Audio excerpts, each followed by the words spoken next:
Bonjour à tous, bienvenue sur ma chaîne YouTube. Aujourd'hui, je vais préparer mon bullet journal pour l'année 2021. Cette année, j'ai décidé de faire ça dans un carnet. Les autres années, j'étais dans un classeur. Donc ça va être des grands changements pour moi et je suis super contente. J'ai acheté ce bullet journal chez The Inkpot. C'est une petite entreprise familiale gérée par une jeune fille de 13 ans et sa mère, basée au Royaume-Uni. Et j'ai adoré pouvoir personnaliser la couverture. Bien sûr, j'ai choisi ce magnifique orange, et en doré, un colibri et mon surnom. Le papier est de très bonne qualité, c'est du 160 GSM, et il y a une pochette à l'arrière. J'ai fait quelques essais de stylo et il n'y a rien qui n'apparaît de l'autre côté de la page. Le carnet s'ouvre bien à plat, les pages sont bien blanches et les points sont assez subtils. C'est parti pour ma page de couverture 2021. Comme vous le voyez, j'ai déjà tout fait au crayon. Je lance donc Netflix et c'est parti pour l'ancrage. Pour que ma page de gauche soit bien plate, je place un carnet en dessous. J'ai décidé de continuer avec mes thèmes Disney cette année et je commence par la fameuse citation de Walt Disney « Si tu peux le rêver, tu peux le faire ». Et maintenant que vous avez vu ma lenteur en calligraphie, je mets le reste en accéléré, sinon ça va durer 2 heures. Pour toute ma mise en page de 2021, j'ai choisi de n'utiliser que du noir et du doré. J'ai choisi un brush marqueur noir de Tombow et mon gel roller Edding. Pour le mot rêver, j'ai repris la police de Disney.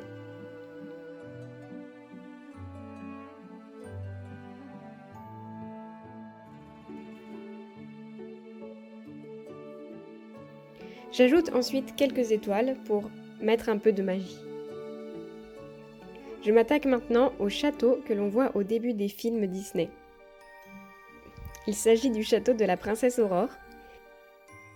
Depuis 2006, il est passé en 3D et ce serait bien plus difficile à dessiner.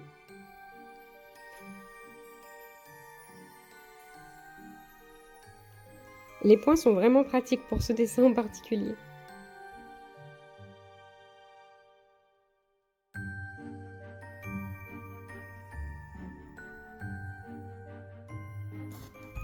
J'utilise mon stylo Uniball Signo blanc, là où j'ai un peu dévié. Et je fais les chiffres en doré. J'aime beaucoup ce stylo, même si la pointe est fine, l'encre est fluide et ce n'est pas trop long pour colorier avec.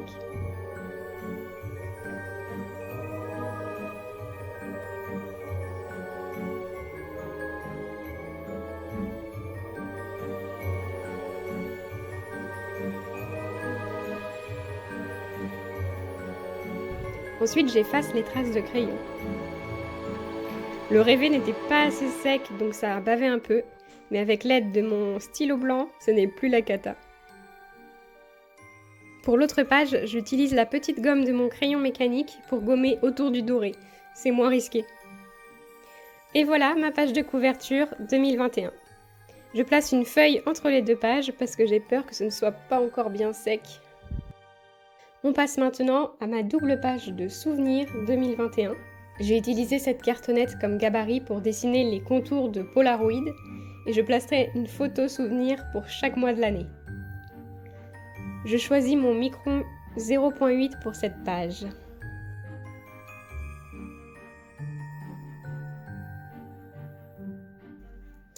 J'hésite à faire les Polaroid à main levée. Finalement, j'utilise la cartonnette.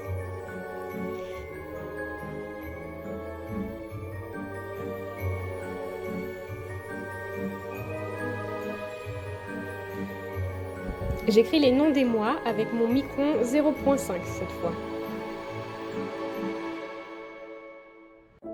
Et j'ajoute les étoiles de magie dorée.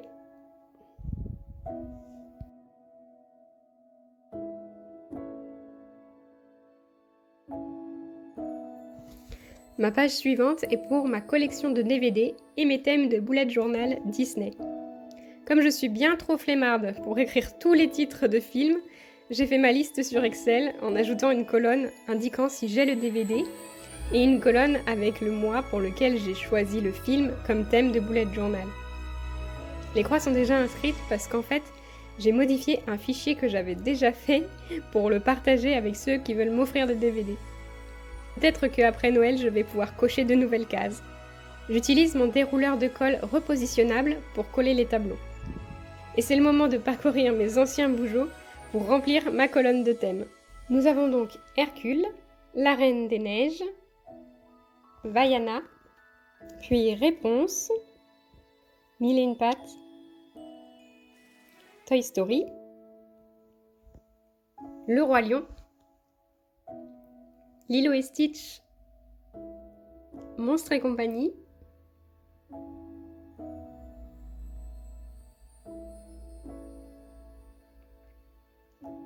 L'étrange Noël de Monsieur Jack, Coco et La Belle et le Clochard. En 2019, je faisais un dessin de personnage par semaine. C'était sympa, mais ça prenait beaucoup de temps. Tiens, j'avais fait une page pour les cadeaux de Noël. J'étais plus organisée que cette année. En 2020, je suis passée à un planeur Kaisercraft avec les pages de semaine déjà faites, donc j'ai arrêté d'y dessiner des personnages.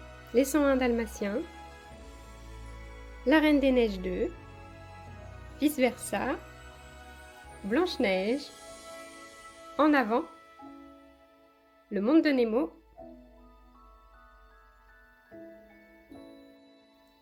Bambi, Cusco, Les Mondes de Ralph, Les Nouveaux Héros, Wall-E et enfin Winnie l'ourson. On passe ensuite à ma page de Futurlog. C'est donc mon calendrier de l'année pour les événements à long terme. Là encore, impossible d'écrire les calendriers à la main pour moi, donc je les ai faits sur PowerPoint et je les ai imprimés sur du papier autocollant. Sur cette première double page, j'ai mis les 6 premiers mois de l'année.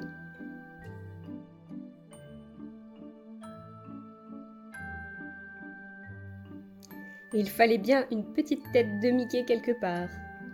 Je choisis de faire le titre en une seule ligne, avec une police un peu penchée.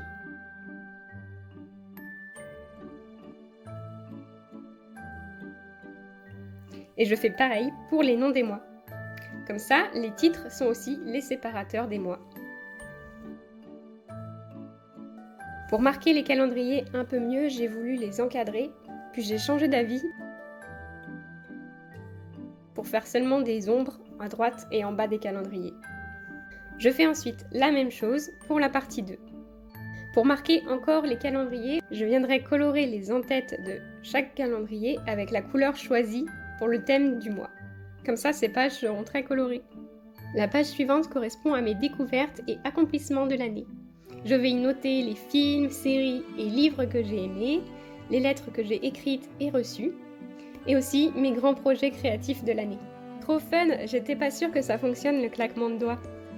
Et à droite, je vais noter l'évolution de mon nombre d'abonnés sur Instagram et YouTube, et les autres choses qui m'ont marqué dans l'année. La page suivante, c'est mon mois de janvier.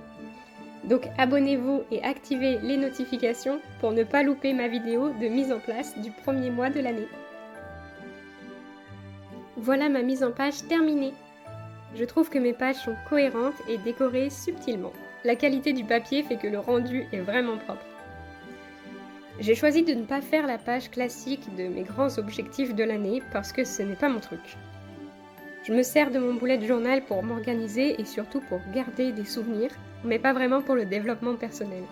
Même si je pense que juste me poser pour faire mon bullet journal, ça m'apporte quelque chose. Faire cette mise en page, par exemple, ça m'a pris environ 4 heures en tout, et ça fait donc 4 heures dans mon week-end que je n'ai pas passé devant un écran. Et rien que ça, ça fait du bien. Bon, après, je vais passer 4 heures de ma semaine à éditer cette vidéo, mais bon, on va dire que ça n'annule rien.